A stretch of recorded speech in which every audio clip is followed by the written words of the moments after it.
السلام عليكم ورحمة الله وبركاته. إن الحمد لله نحمده ونستعينه ونستغفره ونعوذ بالله من شرور أنفسنا ومن سيئات أعمالنا. من يهده الله فلا مضل له ومن يضلل فلا هادي له. وأشهد أن لا إله إلا الله وحده لا شريك له وأشهد أن محمدا عبده ورسوله صلى الله عليه وعلى آله وأصحابه أجمعين وسلم تسليما كثيرا مزيدا. أما بعد،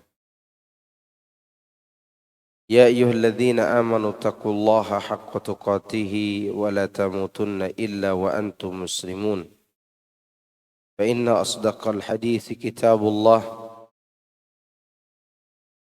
وخير الهدي هدي محمد صلى الله عليه وسلم، شر الأمور محدثاتها، فإن كل محدثة بدعة وكل بدعة ضلالة وكل ضلالة في النار.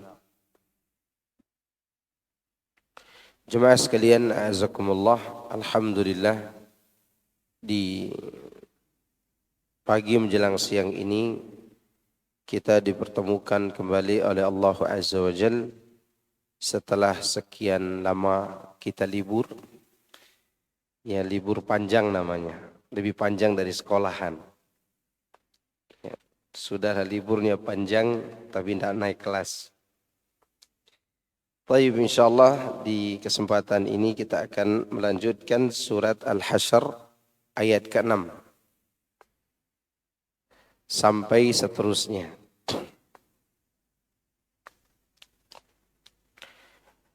A'udzu billahi minasy syaithanir rajim.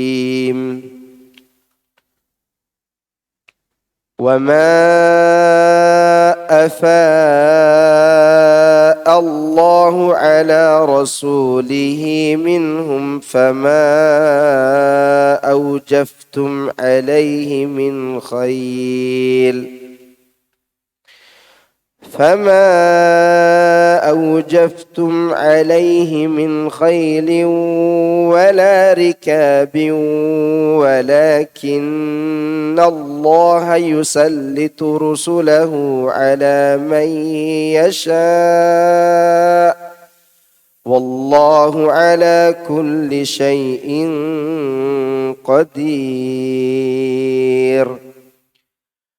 ما أفاء الله على رسوله من أهل القرى فلله وللرسول ولذي القربى واليتامى والمساكين فلله وللرسول ولذي القربى واليتامى والمساكين وابن السبيل كي لا يكون دولة بين الأغنياء منكم وما آتاكم الرسول فخذوه وما نهاكم عنه فانتهوا واتقوا الله إن الله شديد العقاب. للفقراء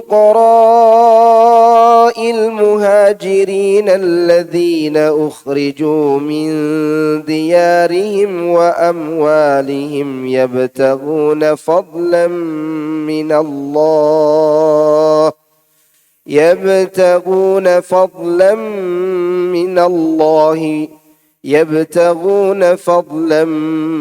الله ورضوانا وينصرون الله ورسوله أولئك هم الصادقون. والذين تبوأوا الدار والإيمان من قبلهم يحبون من هاجر إليهم ولا يجدون في صدورهم حاجة مما أوتوا ويؤثرون على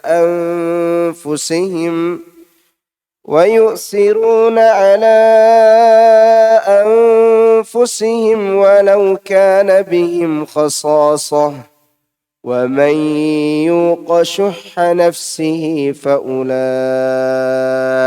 هم المفلحون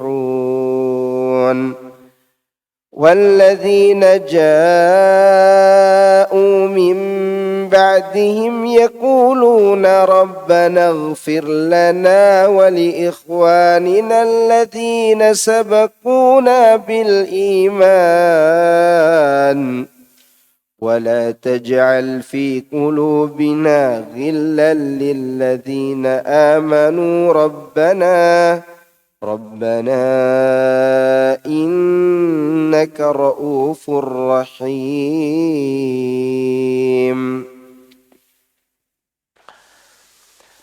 Dan apa saja harta rampasan yaitu fai yang diberikan Allah kepada Rasulnya dari harta benda mereka, maka untuk mendapatkan itu kami tidak mengerahkan seekor kuda pun dan tidak pula seekor onta pun. Tetapi Allah yang memberikan kekuasaan kepada Rasulnya terhadap siapa yang dikehendakinya. Dan Allah Maha Kuasa atas segala sesuatu.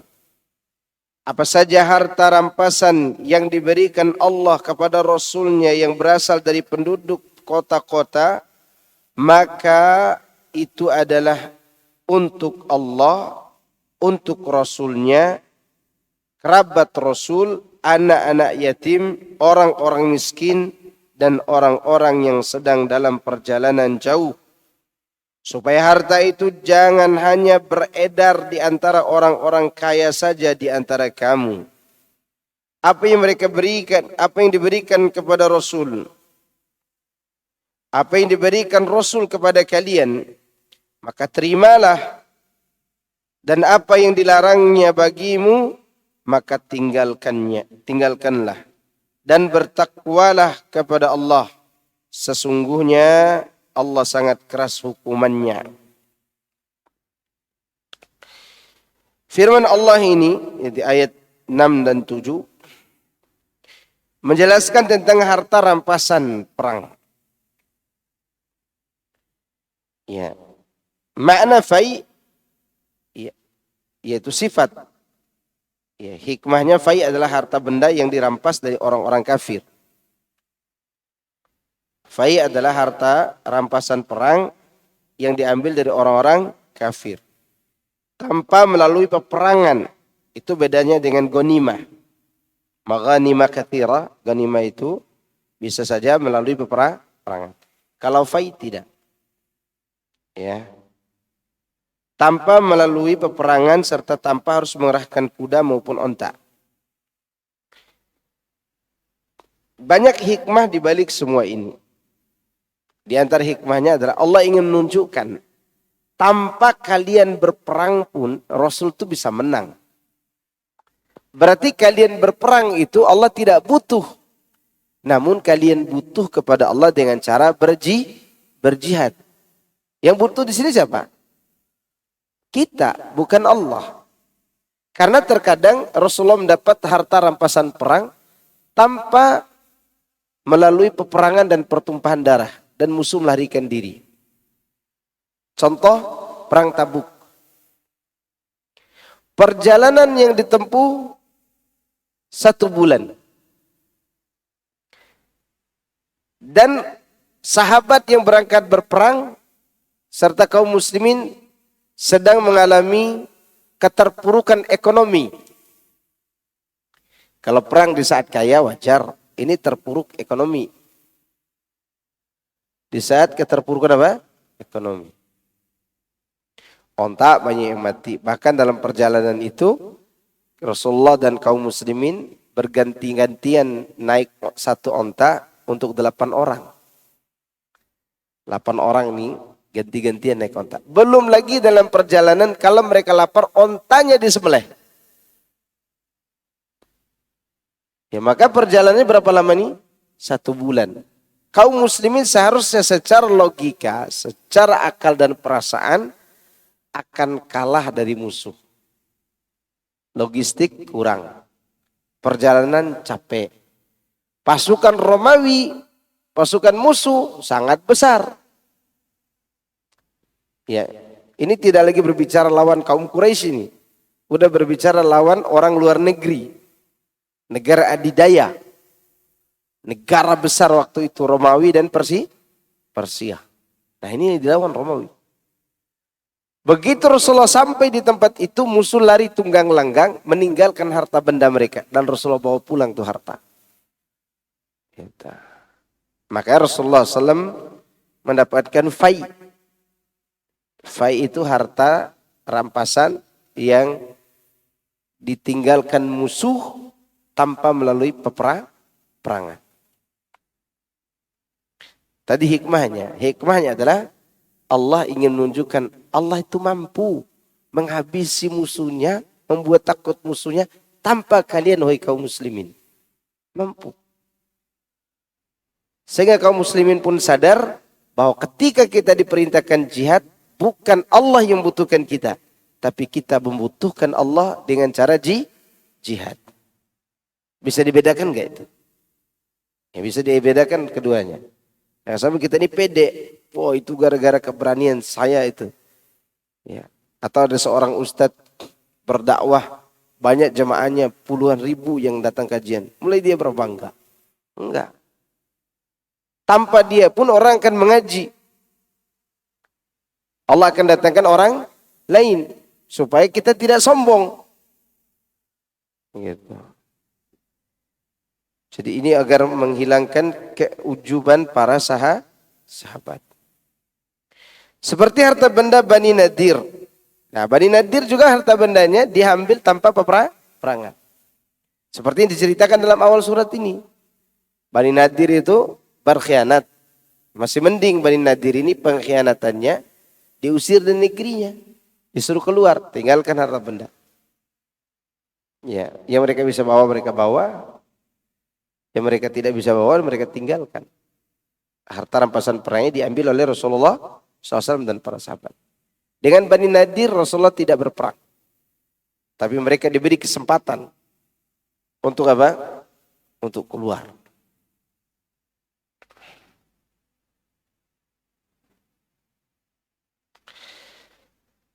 Di mana kaum muslimin memperolehnya tanpa menggunakan kuda maupun onta. Kalau perang Tabuk masih berangkat pakai onta. Ini enggak. Kan dekat dengan kaum muslimin. Artinya mereka dalam hal ini tidak berperang terhadap musuh dengan menyerang atau menyerbu mereka. Tetapi para musuh itu dihinggapi rasa takut yang telah Allah timpakan ke dalam hati mereka lantaran wibawa Rasulullah sallallahu alaihi wasallam. Kemudian Allah memberikan harta benda yang telah mereka tinggalkan itu untuk Rasulnya sallallahu alaihi wasallam.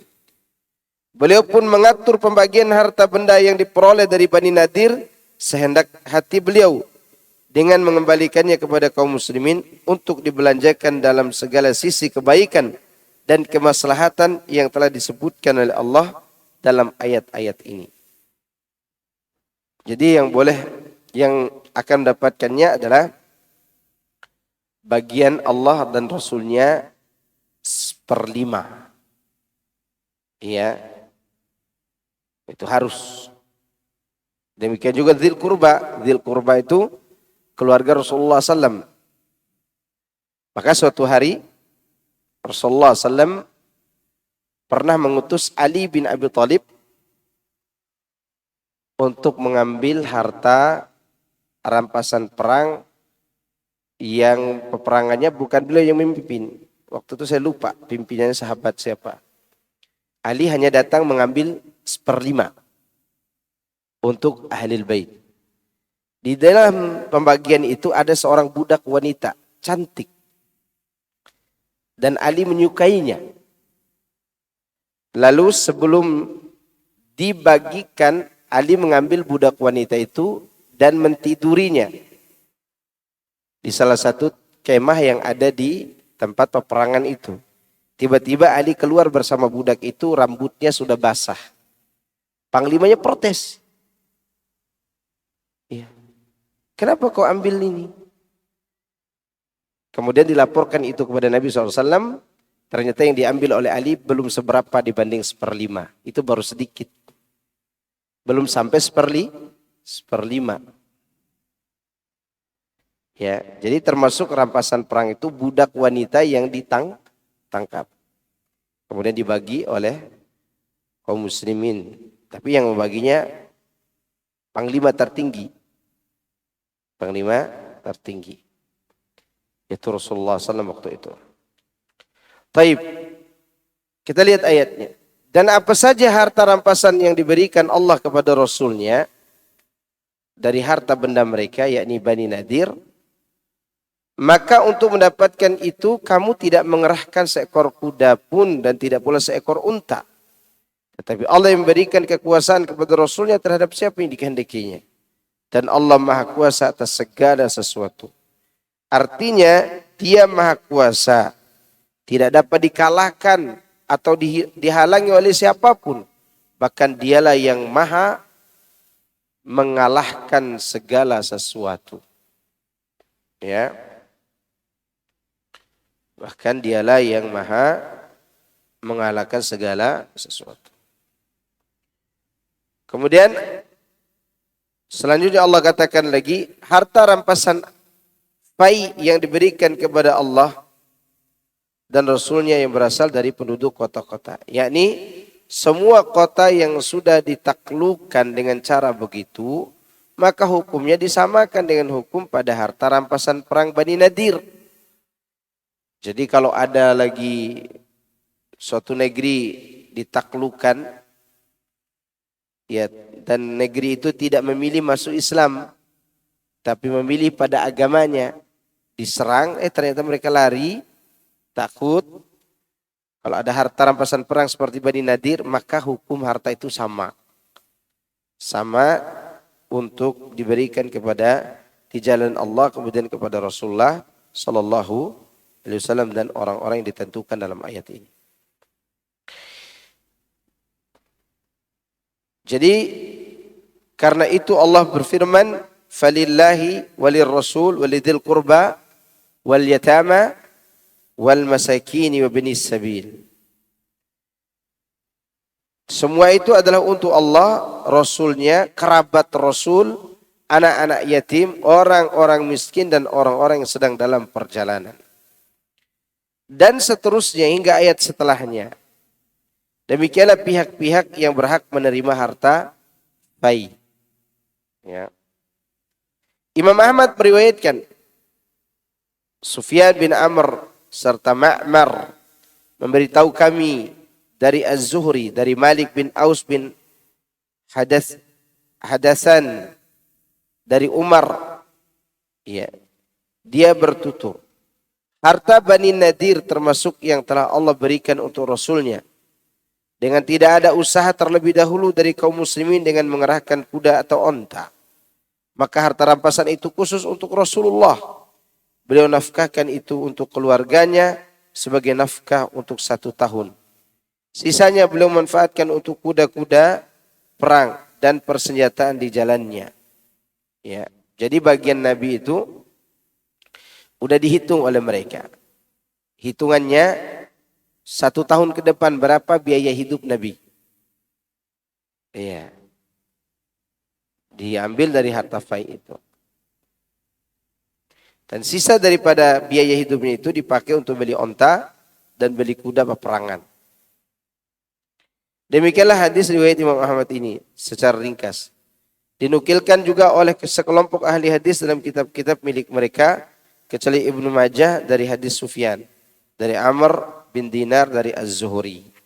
Artinya fai itu untuk siapa? Untuk Rasulullah SAW, baru untuk yang lainnya. Sementara pihak-pihak yang memperbolehkan pembagian harta fai seperti yang disebut dalam ayat di atas merupakan pihak-pihak yang disebut dalam seperlima ghanimah. Tadi disebutkan seperlima. Kami sudah membahasnya pada penafsiran surat Al-Anfal. Ini pembahasannya di tengah-tengah Al-Quran. Jadi pembahasannya berapa tadi? Seperlima. Dari seluruh harta. Nah kira-kira kalau harta rampasan perang itu 1 miliar, seperlima berapa? 200 ya? 200 juta. 200 juta. Waktu itu harta rampasan perang itu bukan 2 miliar. Bukan 1 miliar.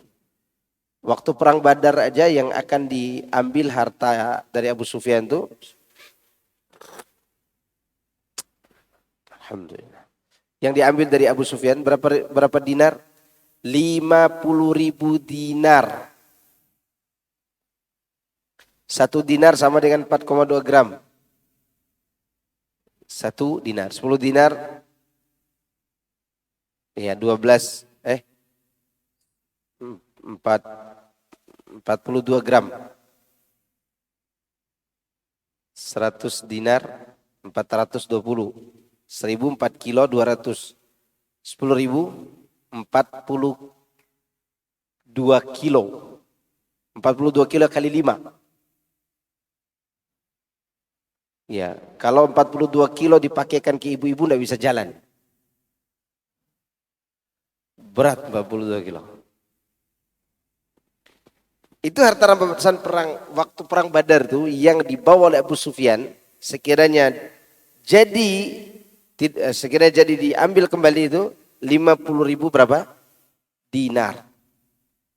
Maka harta rampasan perang orang dulu bukan 1 miliar. Lebih dari itu. Maka ketika dikatakan seperlima, banyak apa dikit? Maka dimakan setahun ke depan. Sisanya bisa dipakai beli kendaraan dan dibeli kuda-kuda tadi untuk peperangan. Enggak ada harta rampasan perang itu cuma 100 juta, 200 juta, enggak ada. Maka itu membenarkan sabda Nabi SAW, rezekiku ditulis di ujung pedangku. Ya, rezeki kaum muslimin di mana? Di ujung pedangnya. Itu kalau terjadi peperangan. Ya, jangan bikin rusuh gitu. Jadi yang mulai ini adalah orang kafir itu sini kan Bani Nadir yang berkhianat.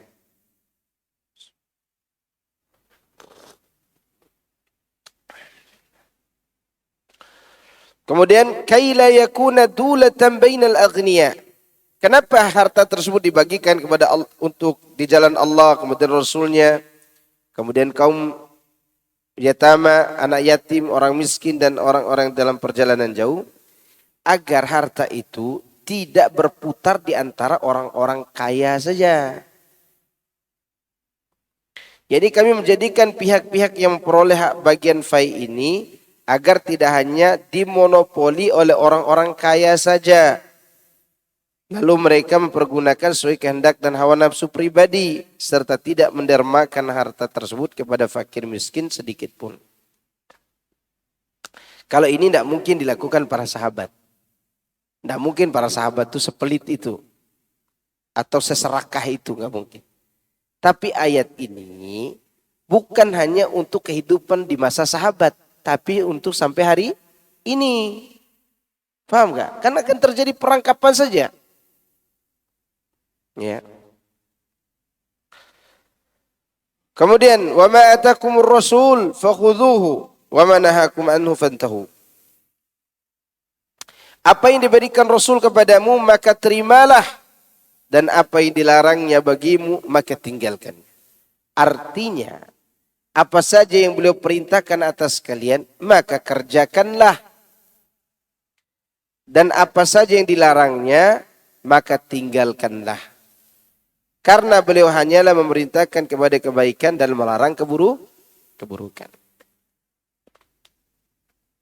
Sekiranya semua orang, tidak usah deh orang pada umumnya, orang mengaji pokoknya. Orang mengaji sekiranya faham tentang ini, maka tidak akan ada kata tapi dan masa iya. Kalau sudah ada perintah Rasul. Bu, keluar rumah pakai kaos kaki ya. Kan gitu kata suaminya. Karena Allah dan Rasulnya menyuruh menutup aurat semuanya. Nanti dijawab sama emaknya, tapi mas, tapi ribet pakai kaos kaki itu. Iya kan? Kalimat ini kalimat penentangan namanya. Seharusnya wa ma atakum rasul fakhudhuhu wa ma nahakum anhu fantahu. Urusannya selesai. Iya. Kalau orang hidup seperti itu, maka hidupnya penuh dengan keberkahan. Penuh dengan apa? Keberkahan. Kita hari ini banyak menggunakan analogi, perasaan dan seterusnya. Maka semua itu dihilangkan ketika ada perintah yang mulia sallallahu alaihi wasallam. Dan ini ayat umum untuk semua perintah. Bukan hanya urusan perintah perang, enggak. Tapi semua perintah. Dan tidak boleh punya pilihan lain kalau Allah dan Rasulnya sudah menetapkan sebuah perintah. Atau sebuah pilihan. Orang kalau dia memilih apa yang dipilihkan Allah dan Rasulnya, maka pasti dia dapat keberkahan. Contoh, kan saya pernah ceritakan tentang Julaibib kan. Julaibib, bagaimana dia hidup, enggak punya status sosial yang jelas, miskin. Tapi dia sering membuat Nabi gembira, orangnya lucu. Nabi kalau kedatangan Julaibib, pasti tersenyum. Jadi kalau ada orang yang tidak suka bohong, tapi suka membuat kita ceria, bagus juga. Ya bisa mengobati sakit ginjal. Ini Julaibib ini dijuluki tidak punya bin. Maka tidak ada seorang pun yang mau nikahkan anaknya dengan Julaibib. Singkat cerita, ada seorang bapak-bapak minta anaknya untuk dilamar. Saya mau lamar anak antum. Singkat cerita. Kemudian ayah itu mengatakan, silakan ya Rasul, nikahi saja anak saya.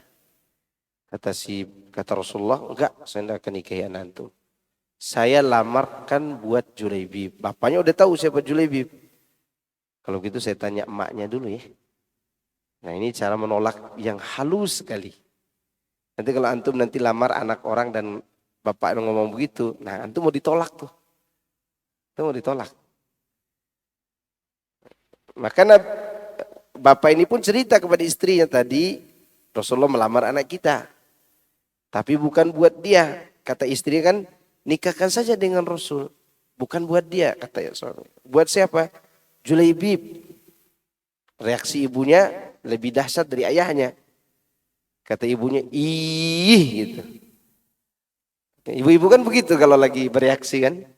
Amit-amit deh. Itu bahasa kita. Anak di dalam kamar ini ngerti betul. Ini pilihan siapa? Rasul. Lihat ayatnya tadi. Apa yang didatangkan Rasul, terima gitu. Maka anak ini ingat semua ayat-ayat yang berkaitan dengan itu. Dan salah satu ayat yang dia ingat adalah firman Allah dalam suratul Ahzab. Wa ma kana lil mu'minin wa la mu'minatin idza qadallahu wa rasuluhu amran ay yakuna lahumul khiyaratu min amrihim wa may ya'sillaha wa rasulahu faqad dhalla dhalalan ba'ida. Anak ini membacakan ayat itu kepada kedua orang tuanya. Anak perempuan ini solehah. Bukankah kalian pernah mendengar Allah berfirman, tidak pantas orang mukmin laki-laki dan perempuan ketika Allah sudah memilihkan sesuatu untuk mereka, lalu mereka punya pilihan lain. Barang siapa yang maksiat kepada Allah dan Rasulnya, sungguh dia akan tersesat dengan kesesatan yang jauh. Nikahkan aku dengan Julaibib, tidak mungkin Allah dan Rasulnya memilihkan yang buruk untukku. Nikah. Apa kata Rasul? Ya Allah, kayakan wanita ini sekaya-kayanya. Begitu mau malam pertama, Julaibib tidak sempat tidur dengan istrinya. Dia tertarik dengan panggilan jihad yang dikumandangkan oleh Bilal. Ini mau malam pertama nih. Pujaan hati selama ini yang dinanti-nanti sudah ada di kamar pengantin. Di sisi yang lain ada ketertarikan untuk berjumpa dengan Allah di medan jihad.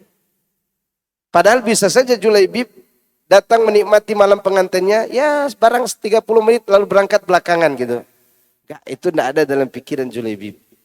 Cinta terlalu besar kepada Allah, walaupun pujaan hati sudah menanti di kamar pengantin. Kira-kira mampu kita lakukan itu ya? Kita menanti sholat subuhnya gitu kan. Lihat Julaibib radhiyallahu anhu, berangkat dia berperang, meninggal dunia, istrinya menjanda, janda perawan. Janda apa namanya? Perawan. Tidak diakaikin oleh Julaibib. Dan wanita itu menjadi wanita yang sekaya-kayanya pada zaman itu. Betul-betul Allah timpakan harta kepadanya sebanyak-banyaknya kepada mantan istrinya Pak Julaibib. Kenapa? Karena dia tahu keberkahan itu ada pada mengikuti pilihan Allah dan Rasulnya. Ya kita hari ini enggak. Nabi katakan, "Sallu kama ra'aitumuni usalli." Salatlah kalian seperti kalian melihat aku salat. Apa kata kita? Ini udah kebiasaan nenek moyang Pak Ustadz. Coba. Ya, gimana kita bisa dapat keberkahan? Ibu-ibunya disuruh tutup aurat keluar rumah. Apa kata mereka? Emansipasi wanita Pak Ustadz. Dan ini bermasalah. Bahkan tidak sedikit terjadi kehancuran di dalam kehidupan kita sehari-hari karena melanggar perintah beliau alaihi salatu wassalam. Ya. Baik laki-laki maupun perempuannya. Maka jangan heran kita hidup di daerah dekat dengan tambang emas tapi lapar di tengah kekayaan alam. Karena kita tidak memiliki keberkahan hidup. Lihat Allah katakan di sini, semua diperintahkan Rasul terima. Apapun itu. Imam Ahmad rahimahullah meriwayatkan dari Abdullah bin Mas'ud. Dia bertutur, Allah melaknat kaum wanita yang membuat tato dan minta dibuatkan tato, yang mencabuti rambutnya dan menonjolkan kecantikannya, serta mereka yang mengubah ciptaan Allah. Ini hati-hati ibu yang sudah terlanjur mencukur alis, kemudian diganti dengan spidol. Itu alis itu bulu yang tumbuh sekali seumur hidup. Dia ibarat pohon pisang. Pantang pisang berbuah 2 kali, itulah alis.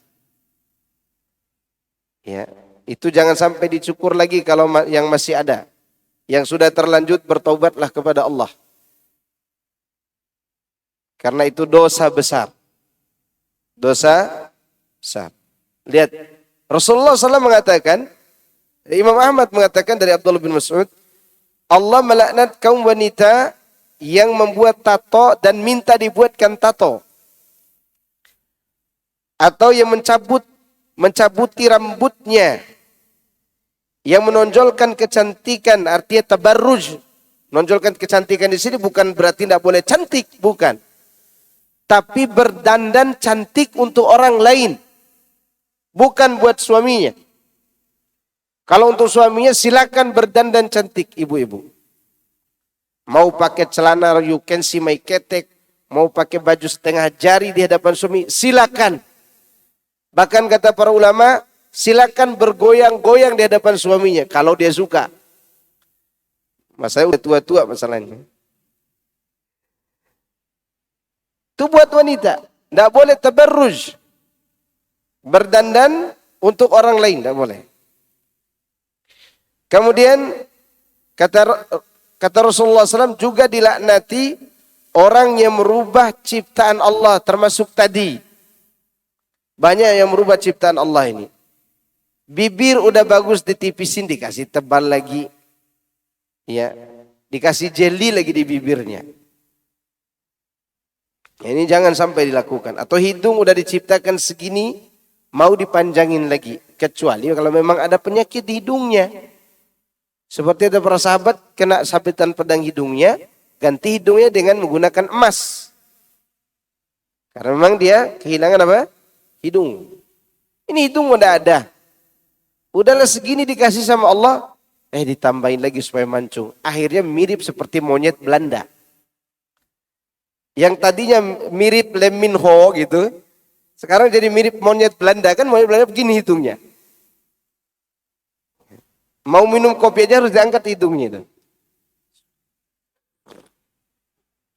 Jadi jangan suka rubah ciptaan Allah ini. Ini yang datang dari Nabi SAW. Semuanya ini tidak ada dalam Al-Quran.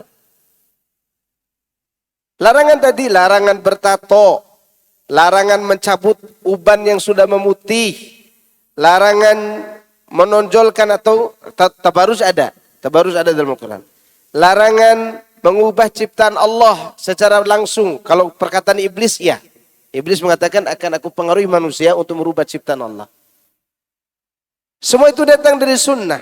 Kalau ada orang protes, mana larangan tato dalam Al-Quran? Kan ada tuh. Maka dijawab dengan ayat ini. Wa ma atakumur rasul fakhudhuhu wa ma nahakum anhu fantahu. Atau misalnya di zaman ini ada penelitian, walaupun ini ada hadisnya ya. Hadisnya ada, tapi ayatnya tidak ada. Ketika lalat masuk di dalam bejana, itu dicelupkan. Lalatnya ditenggelamkan dulu dalam minuman kita, baru dibuang. Baru dibuang. Nah, perintah untuk mencelupkan dan membuangnya ada nggak dalam Al-Quran? Ada. Itu adanya dalam hadis. Kalau ada yang mengatakan perbuatan seperti ini tidak ada dalilnya, kita jawab ada. Wa ma atakumur rasul fakhudhuhu. Apa saja yang diperintahkan Rasul, lakukan. Karena itu bagian dari perintah Allah Azza wa Jalla. Ini kaidah yang Allah berikan. Dan dikuatkan lagi dengan hadis beliau SAW. Ma nahitukum anhu fajtanibuh. Wa ma amartukum bihi fa'tu minhu mastata'tum. Apa yang aku larang dari kalian tinggalkan. Dan apa yang aku perintahkan kerjakan semampu kalian. Ya. Kalimat itu untuk menafsirkan ayat ini. Oleh karena itu, tatkala ucapan ini didengar oleh seorang wanita dari kalangan Bani Asad yang bernama Ummu Ya'qub, dia pun mendatanginya dan berkata, telah sampai kepadaku berita bahwa engkau mengatakan begini dan begitu. Kemudian Abdullah bin Mas'ud pun menegaskan, bagaimana aku tidak melaknat orang yang dilaknati oleh Rasulullah SAW dan diperintahkan dalam kitabullah. Ummu Ya'qub berkata, sungguh aku telah membaca semua isi Al-Quran. Tapi aku tidak mendapati apa yang kau maksudkan. Yaitu larangan bertato. Larangan merubah ciptaan Allah. Ya, atau seperti mencukur alis tadi. Aku tidak dapatkan dalam Al-Quran, kata Ummu Ya'qub. Kemudian Abdullah bin Mas'ud mengatakan, jika engkau benar-benar membacanya berulang-ulang dan paham, niscaya engkau mendapatinya. Ummu Ya'qub mengatakan lagi, enggak, aku tidak dapati. Aku udah ulang-ulang itu. Baca Quran dari awal sampai akhir. Tidak ada larangan tato. Tidak ada. Lalu Abdullah bin Mas'ud mengatakan, tidakkah engkau membaca firman Allah, wa ma atakumur rasulu fakhudhuhu, wa ma nahakum anhu fantahu. Apa yang diperintahkan Rasul kepadamu lakukan. Apa yang dilarang olehnya tinggalkan. Ini ayatnya. Bukankah bertato dilarang oleh Nabi? Ummu Ya'qub pun menjawab, memang iya. Baru dia mengaku. Abdullah bin Mas'ud berkata, Rasulullah SAW telah melarang hal itu. Ummu Ya'qub pun berkata, sesungguhnya aku kira keluargamu pun mengerjakannya. Lebih lanjut Ibnu Mas'ud mengatakan, pergilah kamu dan lihatlah. Maka Ummu Ya'qub pun pergi, tetapi dia tidak mendapatkan sesuatu pun dari apa yang diinginkan. Lalu dia berkata, aku sama sekali tidak mendapat sesuatu pun.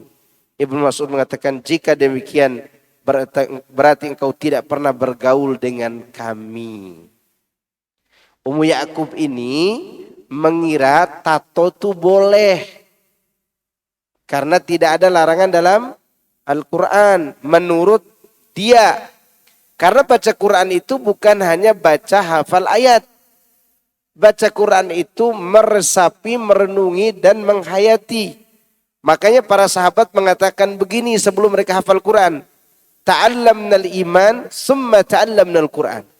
Dulu kami belajar dulu iman yang ada dalam Quran itu, baru kami menghafal Al-Quran. Ya, maka kalau dari ini bapak-bapak, ibu-ibu mengeluh anaknya pulang dari pondok pesantren, hafal Quran 20 juz, tapi malah sholat ke masjid, berarti dia baru menghafal, belum belajar imannya. Faham? Ya. Itu yang dimaksud oleh Abdullah bin Mas'ud. Kalau kau faham, pasti akan kau temukan ada larangan dalam Al-Quran bertato itu. Adapun dalam kitab Sahihain, ini hadisnya yang saya sampaikan tadi dari Abu Hurairah, bahwa Rasulullah SAW bersabda, "Idza amartukum bi amrin fa'tu minhu mastata'tum, wa ma nahaitukum anhu fajtanibuhu." Jika aku perintahkan sesuatu perintah kepada kalian, maka kerjakanlah semampu kalian. Demikian pula jika aku melarang kalian dari sesuatu, maka jauhilah. Ingat jamaah sekalian, azakumullah. Kaedah yang menyeluruh dalam masalah perintah dan larangan, pertama, dalam semua penetapan ini ada keadilan. Baik penetapan perintah atau penetapan larangan, di dalamnya ada apa? Keadilan. Kadang Allah memerintahkan kita dengan sesuatu yang tidak suka kita kerjakan. Ada yang baru nikah 3 hari, lalu tiba-tiba disuruh pergi berjihad. Ada yang senang. Jarang orang senang dengan itu. Kenapa? Pengantin baru 3 hari. Ya. Kemudian langsung disuruh pergi membuang nyawa di medan tempur. Tak ada yang suka. Tapi ini perintah. Harus kita lawan ketidaksukaan kita itu. Dan terkadang juga ada yang dilarang, tapi dia sesuatu yang nikmat. Ada yang dilarang sesuatu yang nikmat. Misalnya pacaran. Nggak usah berzina dulu deh. Pacaran. Pacaran itu sesuatu yang nikmat. Apalagi pacarannya di jam 10 malam, di bawah pohon beringin, dekat kuburan Cina pula. Ya. Duduk berdua tempat sepi itu. Ngobrolin tentang apa aja diobrolin. Itu sesuatu yang mengasihkan. Tapi dilarang. Bahkan sebagian orang lebih nikmat duduk dengan pacarnya daripada duduk dengan pasangannya nanti. Ya, makanya ada sebagian orang meneliti riset ya. Lakukan riset. Itu dia lihat di jalan, kalau ada wanita dan laki-laki, dia goncengannya, rekatnya begini, masih pacaran. Iya. Kalau sudah duduknya begini istrinya, ada masalah suami istri. Kenapa? Karena nikmatnya kemaksiatan. Bahkan ada seorang laki-laki, dia suka dengan guru yang ada di sekolahnya. Gurunya itu pesek, hitam, gitu kan. Istrinya baru melahirkan anak kembar, cakep istrinya. Dia lebih tertarik sama si pesek sama hitam ini daripada apa? Istrinya di rumah. Dan bahkan dia nikah dengan istrinya hanya bawa tas dengan kemampuannya. Istrinya bawa rumah dan mobil. Dan hidupnya sudah enak di keluarganya. Tapi karena dia soleh, sering ke masjid, ternyata dia lebih suka kepada selingkuhannya di sekolahnya. Sekolah SMP. Iya kan? Karena maksiat itu disukai orang, tapi dilarang.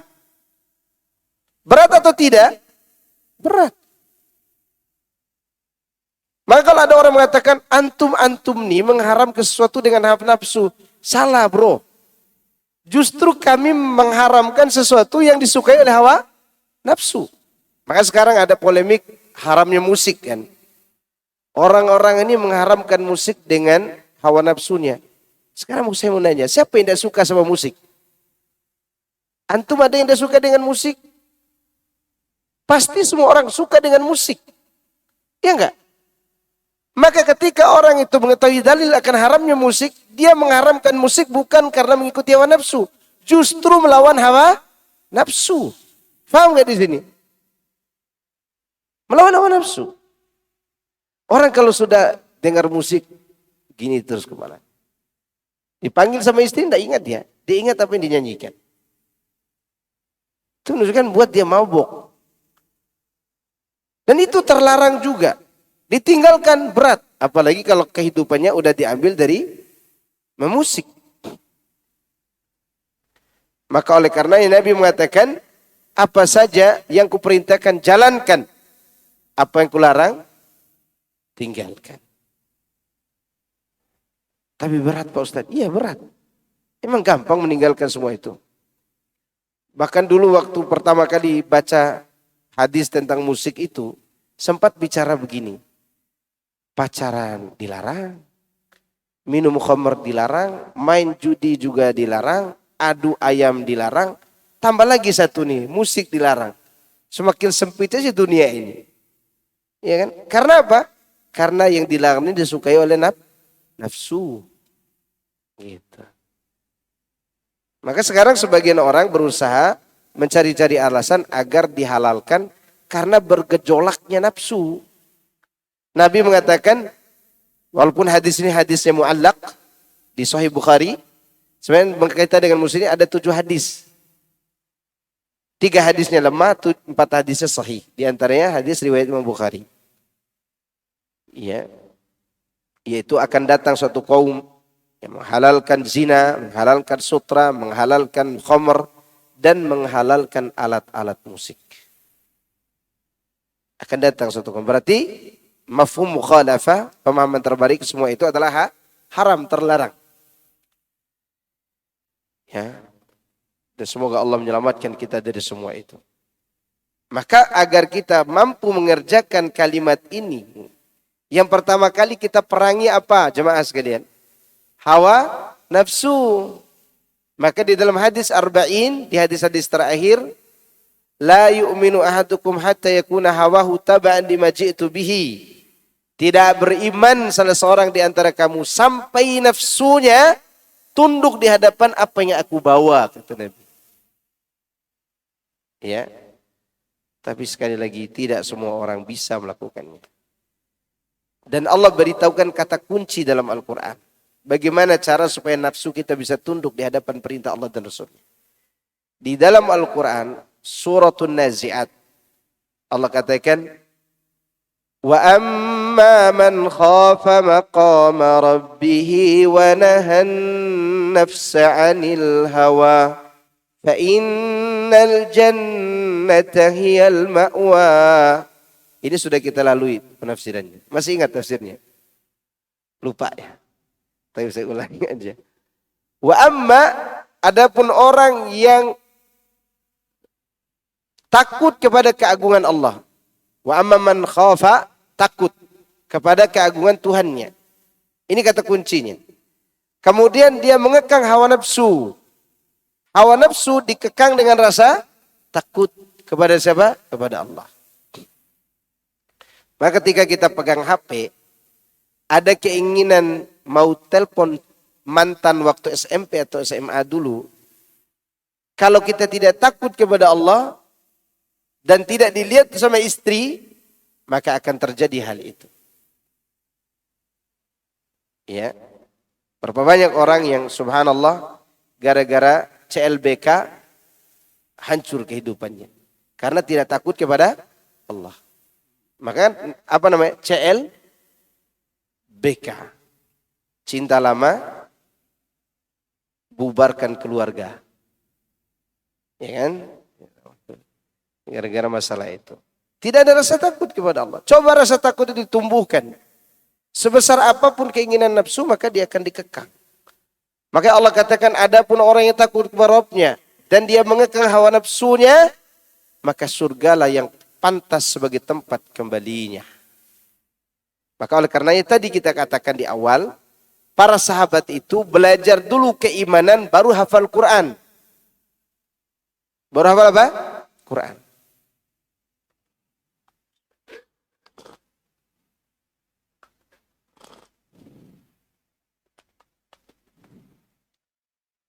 Taib, ini mengenai mengikuti perintah Nabi Sallallahu Alaihi Wasallam. Ada cerita motivasi yang mungkin sering saya ceritakan juga kepada antum mengenai keuntungan orang yang menjalankan semua perintah Rasulullah SAW yang mampu dia kerjakan. Yaitu di antara contoh apa yang dilakukan oleh wanita tadi yang menikahi Julaibib. Dia dapat banyak keuntungan. Demikian juga Rasulullah memerintahkan kepada sahabat Khabbab ibnul Arad ketika beliau dalam keadaan disiksa oleh kaumnya, Rasulullah menyuruhnya bersabar. Padahal Khabbab ini ujiannya, tangannya ini dililit pakai rantai yang dipanaskan. Tubuhnya ditaruh batu besar di atasnya, di siang hari dijemur oleh kaum kafirin. Datang kepada Nabi minta berdoa, ya Rasulullah doakan supaya kita dimenangkan Allah. Nabi hanya bercerita, dulu ada orang seperti kalian beriman lalu ditanam setengah badan di tanah. Diletakkan gergaji di tengah kepalanya, dibelah menjadi dua, mati dalam keadaan beriman. Ada lagi yang satu lagi disisir dagingnya ini dengan sisir besi yang panas sehingga terkelupas dagingnya dari tulangnya, bukan kulit dari daging. Daging dari tulang. Mati. Rasulullah pun bercerita akan ada masanya nanti Allah menolong agama ini. Sampai tidak ada yang takut lagi berjalan dari Hadramaut, Son'a ke Hadramaut, kecuali takut kepada Allah dan serigala saja. Tapi kalian tergesa-gesa. Nabi pun menganjurkan apa? Bersabar. Diikuti oleh Khabbab. Dia tidak mengatakan, Nabi macam apa? Lagi sakit-sakit begini diceramahin juga. Kan gitu kita hari ini. Kan kita kalau ketemu Ustadz nasihati saya, Ustadz lagi terpuruk. Ustadznya nasihati sabar ya. Udah Ustadz sabarnya udah. Tapi segini-gini aja kehidupan saya. Berarti Anda tidak menjalankan perintah Allah dan Rasulnya Sallallahu Alaihi Wasallam. Tenang saja, akan datang masanya. Ya. Demikian juga keberkahan yang didapatkan oleh Abu Hurairah. Di mana Abu Hurairah radhiyallahu anhu ketika dia lapar, duduk ikat batu di perutnya. Dia berharap Abu Bakar dan Umar mengajaknya ke rumah untuk makan. Tapi Abu Bakar dan Umar tidak tahu kalau dia lagi lapar. Lalu lewat Nabi SAW dan Nabi tahu Abu Hurairah ini lagi lapar. Dibawa ke rumahnya. Sampai di rumah Nabi tidak ada makanan. Tinggal semangkok susu. Tinggal semangkok apa? Susu. Semangkok susu cukup nggak untuk mereka berdua? Cukup lah. Tapi Rasulullah menyuruh Abu Hurairah, panggil teman-temanmu yang ada di masjid. Nanti kalau ada yang pergi umroh, jadi sebelum kita masuk dari arah masuk Raudhah, itu kan ada tempat yang dipakein tali itu. Ruangan kosong tuh. Disitulah para sahabus suffah dulu tinggal. Abu Hurairah, Irbad bin Sariyah, teman-temannya yang miskin-miskin itu kurang lebih 70 sampai 100 orang. Pulang pergi. Nah, yang disuruh panggil itu orang-orang yang lagi duduk di situ untuk minum semangkok susu. Abu Hurairah di sini tidak melihat semangkok susu dan banyaknya orang. Tapi dia melihat siapa yang memerintahkan? Rasulullah SAW. Ini perintah loh. Datang Abu Hurairah panggil. Dalam hati Abu Hurairah tidak akan cukup susu ini. Tetapi dia pun melawan logikanya itu. Dengan menjalankan perintah Rasul. Begitu orang-orang ini sampai ke rumah Nabi, Abu Hurairah berharap dia yang duluan minum semangkok susu itu. Supaya tidak kehabisan. Apa cerita selanjutnya? Nabi memerintahkan Abu Hurairah, bagikan susu ini kepada teman-temanmu. Udahlah dia yang terakhir, dia pula yang bagi-bagiin. Secara logika tidak cukup, tidak dapat. Dibagikan. Sampai yang terakhir antara Nabi dan Abu Hurairah. Rasulullah pun bertanya, adakah sisanya Abu Hurairah? Ada ya Rasulullah, masih utuh susunya. Dari mana datang susu itu? Keberkahan menjalankan perintah. Minum, kata Rasulullah. Abu Hurairah minum. Sampai dia kenyang. Kemudian Rasulullah katakan, minum lagi. Ya Rasul, sudah tidak ada tempat lagi buat susu ini di perutku. Maka Rasulullah pun minum yang terakhir dan habislah susu itu. Dari mana datang keberkahan tadi? Dari mengikuti perintah Rasul. Tapi di sini ada ujian logika yang akan bermain. Kita dihadapkan dengan perintah yang bertentangan dengan logika. Maka di sini kecerdasan tidak berlaku kalau tidak mengikuti kesucian perintah.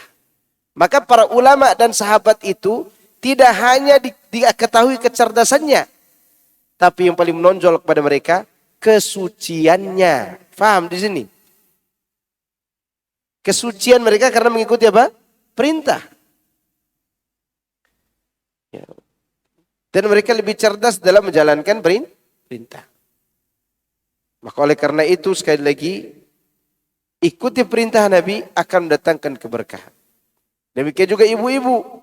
Nabi merintahkan taat kepada suami. Ya, walaupun suaminya itu sudah jadi aki-aki, udah tidak bisa kuat jalan lagi. Selama perintahnya itu tidak bermaksiat, jalankan perintahnya. Karena itu bagian dari perintah Rasulullah Sallallahu Alaihi Wasallam. Apa kata Nabi? Seandainya aku boleh menyuruh orang sujud kepada manusia, kusuruh para wanita sujud kepada suaminya. Sekiranya ada seorang wanita, dia tahu di tangan atau kaki suaminya ada luka yang sudah bernanah, lalu dia jilat-jilat luka itu supaya dia bersih, maka dia belum berbakti kepada suaminya. Sekiranya ada laki-laki punya luka bernanah di tubuhnya, dan dia suruh istrinya untuk menjilat agar bersih, istrinya menjilat sampai bersih, istrinya belum dianggap berbakti, baru tidak seberapa baktinya. Iya.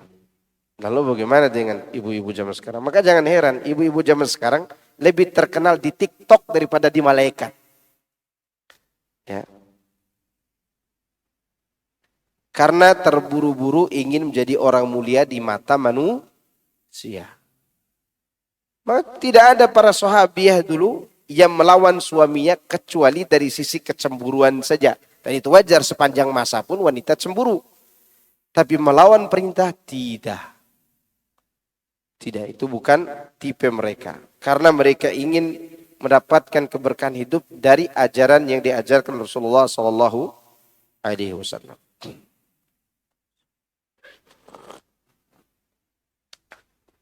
Kemudian di akhir daripada ayat ke-7 Allah katakan wattaqullah. Nah lihat.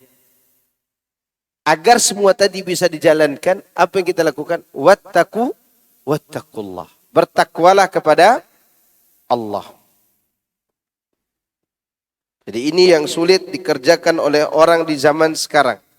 Apalagi maksiat zaman sekarang tidak hanya di luar rumah, tapi ada di dalam HP. Ya tidak. Para wanita, para laki-laki, dia tidak bisa ketemu dengan pelaku maksiat di luar sana, dia bisa bertemu di mana? Di HP.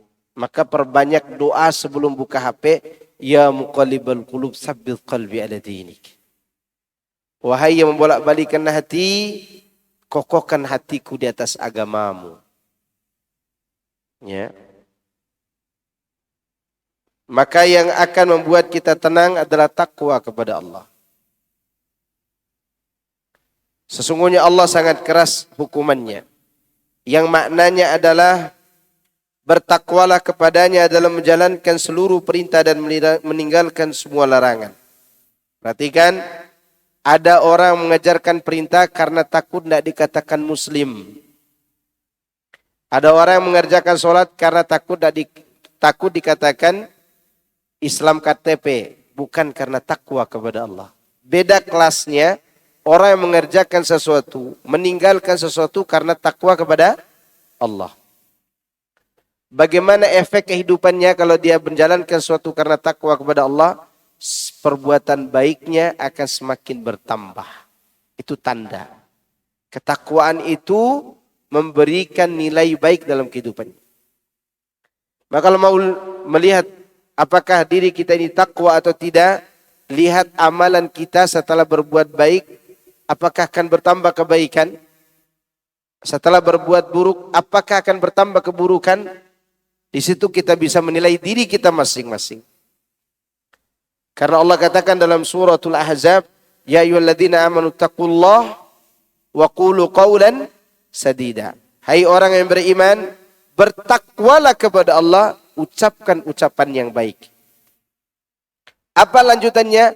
Yuslih lakum a'malakum. Niscaya Allah akan perbaiki amal kalian.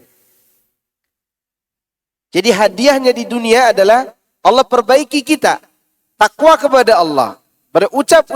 Ucapan yang baik akan membuat Allah memperbaiki amal perbuatan kita. Kata para ulama tafsir, dari ayat ini, kalau mau melihat orang itu, dia bertakwa dan baik amal yang dia sembunyikan, lihat ungkapan-ungkapan yang dia ucapkan, baik atau buruk.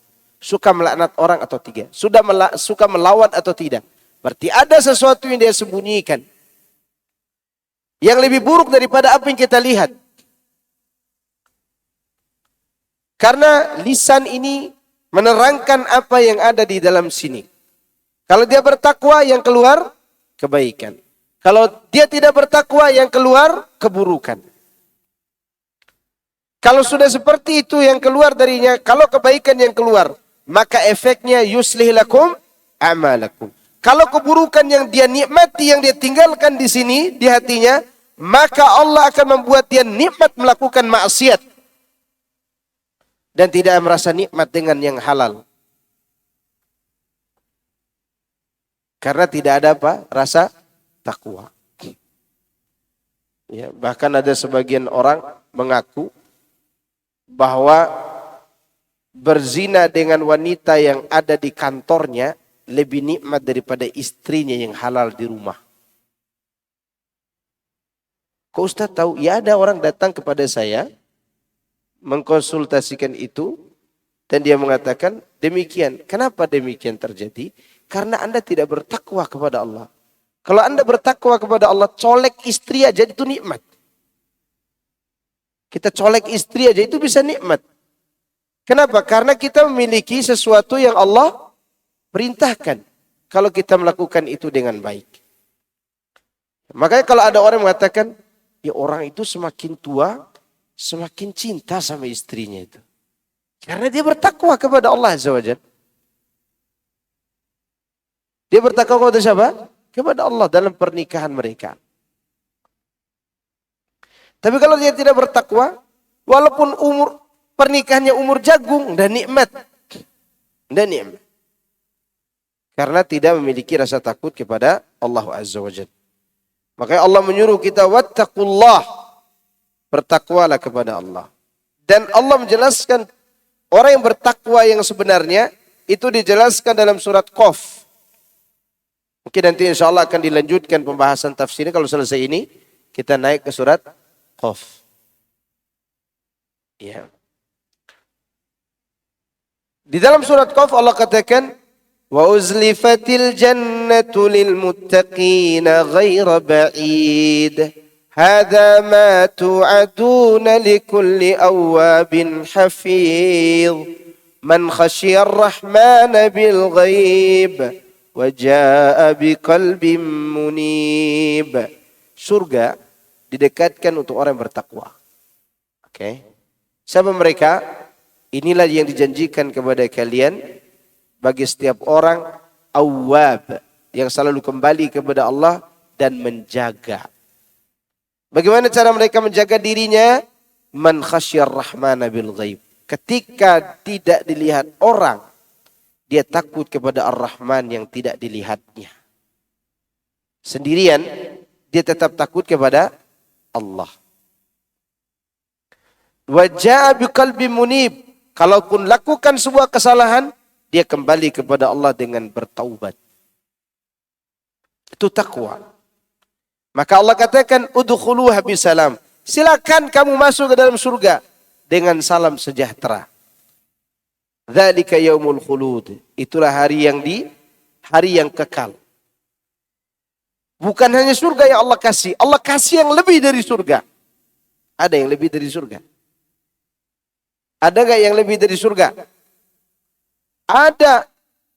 Ada yang lebih dari surga. Antum bayangkan surga itu tidak bisa dikhayalkan saking indahnya. Apalagi yang lebih daripada surga? Apa yang lebih dari surga? memandang wajah Allah Subhanahu wa taala. Itu yang lebih dari surga. Maka Allah katakan setelah itu, udkhuluha bisalamin dzalika yaumul khulud lahum ma yasha'una fiha wa ladaina mazid. Bagi mereka apa saja mereka inginkan dalam surga, di sisi kami ada tambahan. Tambahan itu adalah memandang kepada wajah Allah. Semoga Allah merezekikan kita untuk melihat wajahnya nanti. Tapi yang akan kita jalankan untuk sampai ke sana berat. Berat. Hadiahnya begitu nikmat, jalan yang ditempuh pun berat. Apalagi di zaman sekarang ini. Kita baru saja keluar dari masjid sholat subuh. Selesai zikir pagi dan petang. Duduk nunggu sholat syuruk. Begitu kita keluar, di depan pintu rumah kita, sudah ada ibu-ibu tetangga yang sapu rumah, pakai celana bupati, baju setengah jari. Ajib. Dosa lagi. Zaman ini zaman nih. Kalau kita tidak memiliki ketakwaan, bisa saja itu akan membuat kita berzina dengannya. Maka sesuatu yang paling penting, makanya Allah ulang-ulangi perintah ini. Wattaqullah, wattaqullah, wattaqullah. Berulang-ulang. Bahkan setiap kali Nabi naik ke atas mimbar, Rasulullah ulangi 3 ayat. Ya ayyuhalladzina amanu taqullaha haqqa tuqatih. Ya ayyuhan nasu taqu rabbakumul ladzi khalaqakum min nafsin wahidah. Ya ayyuhalladzina amanu taqullaha wa qulu qawlan sadida. Terus diulangi. Karena ini adalah modal yang paling utama di dalam menjalankan kehidupan. Bahkan itu akan menjadi cahaya dalam kehidupan kita. Ya ayyuhalladzina amanu taqullaha wa aminu bi rasulih yu'tikum kiflaini min rahmatih wa yaj'al lakum nuran tamshuna bihi wa yaghfir lakum. Kata Allah, wahai orang-orang yang beriman, bertakwalah kepada Allah, imani Rasulnya. Allah akan berikan rahmat 2 kali lipat kepada kalian. Dan Allah akan membuat cahaya yang kalian bisa berjalan dengan cahaya tersebut di atas muka bumi. Ya. Maka kalau ada seorang ibu, seorang bapak takut anaknya melakukan maksiat di sekolah lalu pasang CCTV di tas anaknya, itu tidak akan membuat dia bertakwa. Ya, nanti CCTV-nya dihilangin, antum bisa ngapain? Apa yang dikerjakan di balik tembok rumah sekolahnya, kita tidak tahu. Yang mampu mengekang dia adalah dekatkan hatinya kepada Allah. Dia merasa bahwa dirinya diperhatikan oleh Tuhannya yang Maha Kuasa. Yang Allah katakan, innallaha syadidul iqab. Disuruh bertakwa kepada Allah karena Allah itu maha keras siksaannya. Keras siksaannya. Ya. Dan tidak bisa kita bayangkan bagaimana kerasnya siksaan itu. Karena siksaan yang paling ringan di neraka apa? Dipakaikan bara api di kakinya Abu Thalib, mendidih isi otaknya untuk selama-lamanya. Untuk ibu-ibu nih yang memelihara kemolekan tubuhnya dan tidak mau menyusui bayinya karena takut rusak payudaranya, maka nanti di hari kiamat akan digantung payudaranya dengan menggunakan besi panas dan dia dipatok oleh ular yang besar. Rasulullah pernah bertanya kepada malaikat tentang siapa wanita-wanita ini. Kata malaikat, ini adalah wanita-wanita yang tidak mau menyusui anak-anak mereka karena menjaga kemolekan tubuhnya. Itu saja dosa besar, lalu bagaimana yang lebih dari itu? Makanya kita harus bertakwa kepada Allah. Kalaupun terlanjur berbuat maksiat, maka segera bertobat sebelum datangnya kematian. Ya.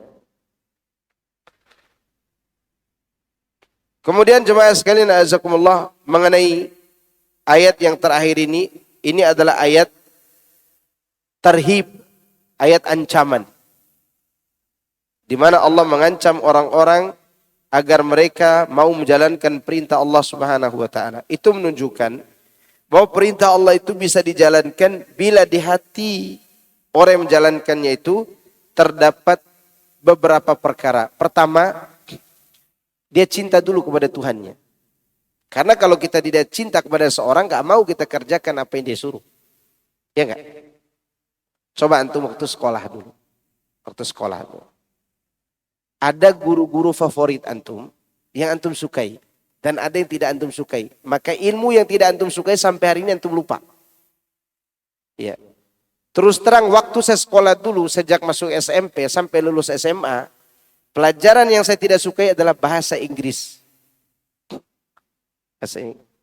Karena saya tidak suka sama gurunya. Dia tulis banyak-banyak di papan, dia duduk di meja. Dia tidak terangkan, tidak suka. Akhirnya ilmu tidak dapat. Karena ketidaksukaan itu tidak bisa dijalankan perintahnya. Maka kalau mau menjalankan perintah itu, seberat apapun dia, sukai dulu yang memberi perintah itu. Sekarang yang memerintahkan kita dalam Al-Quran siapa? Allah. Cintai dulu dia. Cintai. Maka dia semua yang berat itu akan menjadi ringan.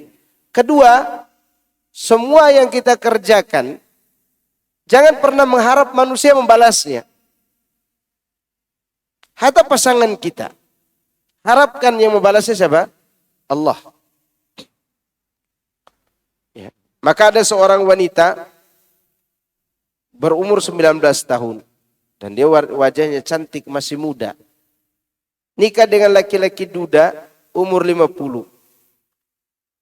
Cepat tersinggung suaminya. Kan cepat tersinggung, cepat-cepat marah. Si wanita ini orangnya baik. Tapi dia dapatkan dari sikap suaminya suka marah. Kalau zaman sekarang sudah minta cerai itu. Maka ketika wanita ini ditahu oleh teman sebayanya begitu kalau suaminya, teman-temannya datang. Wahai fulanah, jika kau menjanda sekarang, banyak laki-laki yang akan ngantri melamarmu. Dia minta cerai dari suami. Apa kata wanita ini? Lihat, saking dia berharap di sisi Allah. Padahal dia dalam posisi apa ini? Posisi yang tidak enak.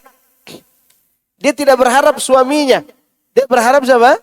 Apa yang di sisi Allah dari sikap suaminya. Apa dia katakan? Wallahi, demi Allah, saya tidak akan cerai dari suamiku. Kenapa? Karena boleh jadi dulu saya melakukan dosa, yang dosa itu saya lupakan, Allah tidak lupa dengan dosa saya. Dia datangkan laki-laki tua ini menjadi suamiku, dan dengan sikap dia Allah hapus dosaku. Ada yang bisa pikir begini, ibu-ibu di belakang tabir nih. Ya. Atau sebaliknya, si laki-laki tua ini, dia punya amal yang dia kerjakan dari kebaikan, lalu amal tersebut dia lupakan, dia sudah tidak ingat lagi kebaikan itu, Allah datangkan aku sebagai balasannya untuk di dunia. Kalau istri kita seperti itu, meja TV dikosongkan dari TV. Taruh istri di atas, ditonton aja. Itu menunjukkan ada harapan. Kenapa dia mampu menjalankan rumah tangga itu? Karena dia punya harapan kepada siapa? Kepada Allah. Dia tidak berharap kepada suaminya. Bahkan lanjutan daripada cerita itu, kehidupan orang ini menjadi baik, suaminya menjadi baik karena dia sering berharap kepada Allah. Kita lagi enak saja masih berharap kepada manusia. Ini yang salah dari kita. Kenapa kita kurang dekat kepada Allah, kurang takwa kepada Allah? Harapan kita sudah terlalu besar kepada manusia, bukan kepada Allah Azza wa Jalla. Yang ketiga, dan ini yang dibahas di sini, menghadirkan rasa takut. 3 perasaan ini, kalau berkumpul pada diri seorang, maka dia akan menjadi orang yang bertakwa kepada Allah. Dia tidak mengerjakan maksiat bukan hanya sekedar takut, tapi ada cinta kepada yang dia maksiati kalau dia berbuat maksiat. Ya. Orang kalau sudah mencintai seorang tidak mau dia melakukan kesalahan di depannya. Dia akan terus berusaha untuk membuat gembira yang dia cintai, yaitu Allah Subhanahu wa ta'ala.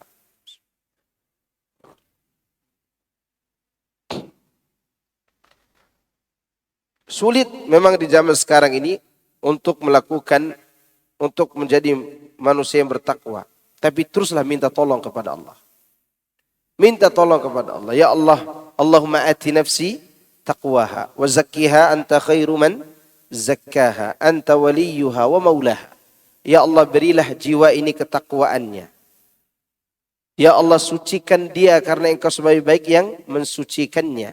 Engkau pelindung dan penolongnya. Atau doa kita, Allahumma inni as'alukal huda wat tuqa wal afafa wal ghina. Ya Allah, berilah aku petunjuk, ketakwaan dan penjagaan kehormatan diri dan juga kecukupan. Terus berdoa. Jangan malas berdoa. Ya, apalagi sekarang sekali lagi maksiat tidak dicari, tapi maksiat mencari kita. Ya, sekarang maksiat tidak dicari, maksiat mencari kita. Maka wajar ibu-ibu di rumah ketika kita keluar rumah agak sedikit gelisah, wajar. Pertama wajah kita ganteng, ya kan? Pakai kendaraan. Wajar dia mengatakan mau berdoa kepada Allah, jagalah suamiku. Wajar. Karena memang zaman apa? Fitnah. Zaman fitnah. Bersyukur kita kepada Allah ada istri kita yang mendoakan. Ya, bahkan ada ibu-ibu yang berdoa, ya Allah jagalah suamiku dari wanita-wanita yang sen kiri belok kanan. Karena akan terjadi tabrakan. Nanti kalau sudah tabrakan jatuhnya seperti film India lagi nanti. Dan ini yang kita mohon kepada Allah, semoga Allah menjadikan kita orang-orang bertakwa kepadanya. Dan teruslah berdoa. Dan cari teman-teman yang selalu membuat kita bertakwa. Cari. Ya. Sekarang sulit untuk memiliki teman-teman itu di media sosial. Apalagi teman-teman kita waktu kita SMA, SMP, terus posting kendaraan, makanan yang enak-enak, sedangkan pasangan kita kere. Akhirnya timbul perasaan di hati kita yang tidak-tidak. Ya. Tadi berbahaya juga untuk kehidupan kita sehari-hari. Maka jadilah kita orang-orang yang bertakwa kepada Allah, karena Allah mengancam orang-orang yang tidak bertakwa. Saya kira cukup itu yang saya sampaikan. Dan insya Allah lanjutan ayat ini akan dibahas pada pertemuan yang akan datang. Ya. Gimana kabar liburan antum semuanya? Nikmat? Alhamdulillah ya. Ada yang sudah belum balik dari kampungnya? Kalau masih ada yang di kampung halamannya, berarti dia belum tahu halaman kampungnya berapa. Ya. Masih bingung dengan nomor halamannya. Pak Ustadz, Ya. mau tanyakan mengenai tadi yang Pak Ustadz nyebutkan tato. Bahwa tato mayoritas sebetulnya kebanyakan orang-orang Muslim. Iya. Nah ini gimana? Dia kalau dia sholat kan di tangan, di mana? Itu yang ada kena air wudhu itu gimana? Sah apa enggak, Pak Ustadz? Barakallahu Nah, fikum. yang kedua mengenai apa namanya kita merubah bentuk. Nah ini kalau misalnya seorang bayi lahir cacat, sumbing, itu boleh enggak dioperasi dikembalikan seperti semula, normal? Kan sekarang dengan canggihnya peralatan itu bisa kembali. Terima kasih ya. Assalamualaikum warahmatullahi wabarakatuh. Waalaikumsalam warahmatullahi wabarakatuh. Jawab yang kedua dulu ya. Yang kedua boleh dia melakukan operasi selama itu untuk mengubah penyakit atau kekurangan atau aib. Boleh. Tidak masalah. Yang masalah adalah tidak ada aibnya. Dia sendiri yang rubah supaya lebih cakep lagi. Enggak, manusia ini kalau seperti saya ini. Ya. Kalau saya lihat, misal saya lihat Cristiano Ronaldo, tentu saya lebih tidak ganteng dari dia kan. Tetapi kalau saya rubah untuk seperti dia, pasti akan berubah suatu yang telah Allah ciptakan yang pas buat saya. Hidung saya segini, kalau ditambah mancung, tidak cocok buat pipi saya. Jadi apa yang Allah ciptakan ini sudah cukup. Sama seperti antum yang sudah mancung hidungnya, antum papas sedikit, ya jadi jelek. Maka itu yang terlarang. Adapun yang ada aibnya seperti tadi sumbing, dioperasi, tidak masalah. Atau ada orang tangannya bengkok, dioperasi supaya diluruskan seperti manusia pada umumnya, tidak masalah. Ini yang kedua. Kemudian yang pertama berkaitan dengan tato. Bagaimana orang yang bertato itu bisa diterima sholatnya sedangkan air wudhu tidak masuk kan? Taib. Kalau dia terlanjur tato udah sekian lama dan dia ingin kembali kepada Allah, apakah gara-gara tatonya tidak diterima oleh Allah? Tentunya tidak mungkin. Pasti diterima oleh Allah. Yang penting dia serius bertaubat, bukan hanya untuk sekedar viral. Sekarang ada orang bertato, bertaubat, kemudian setelah itu selalu pakai pakaian pendek supaya kelihatan tatonya, supaya kelihatan dia orang yang bertaubat. Ini masalah juga nih. Kecuali kalau tidak sengaja bisa tidak bisa disembunyiin atau tatonya ada di sini dan tidak bisa dihilangin, ya. Kalau bisa dihilangin, dihilangin dulu. Dihilangin dulu. Dulu sebelum ada alat laser itu, orang mau menghilangkan tato disetrikat sehingga melepuh dagingnya dan jelek. Jelek, betul. Orang-orang daerah saya kalau mereka mau menghilangkan tato disetrikat. Ya. Daerah-daerah kalau ada orang di sini tidak ada tatonya tapi ada bekas luka, itu bekas tato. Ya, kalau bisa dihilangkan, dihilangkan. Tapi kalau sakit menghilangkannya atau karena biaya, karena di laser itu tidak sedikit juga biayanya, mahal. Maka sholatlah apa adanya dan bertobatlah kepada Allah. Sambil meminta kekayaan, ya Allah berikan aku kekayaan 5 miliar supaya hilangkan tato. Ya, maka dihilangkan tatonya itu harus karena dia udah mampu menghilangkan. Selama tidak ada bahaya lain ya. Tidak ada bahaya lain. Nah, ada lagi yang mau bertanya? Masih ada waktu. Sampai jam 12 ya. Jam 12. Jam 11. Kalau saya ngomong begitu berarti kopinya pas, Pak. Kopinya pas. Nggak ada yang bertanya ibu-ibu? Kalau tidak ada yang bertanya kita tutup ya. Ya, segala kekurangan apa yang saya sampaikan itu datangnya dari saya pribadi dan pengaruh syaitan. Segala kelebihan dan kebaikan yang bisa dipetik itu semuanya adalah nikmat dari Allah Subhanahu wa taala. Semoga Allah mengampuni kita semuanya.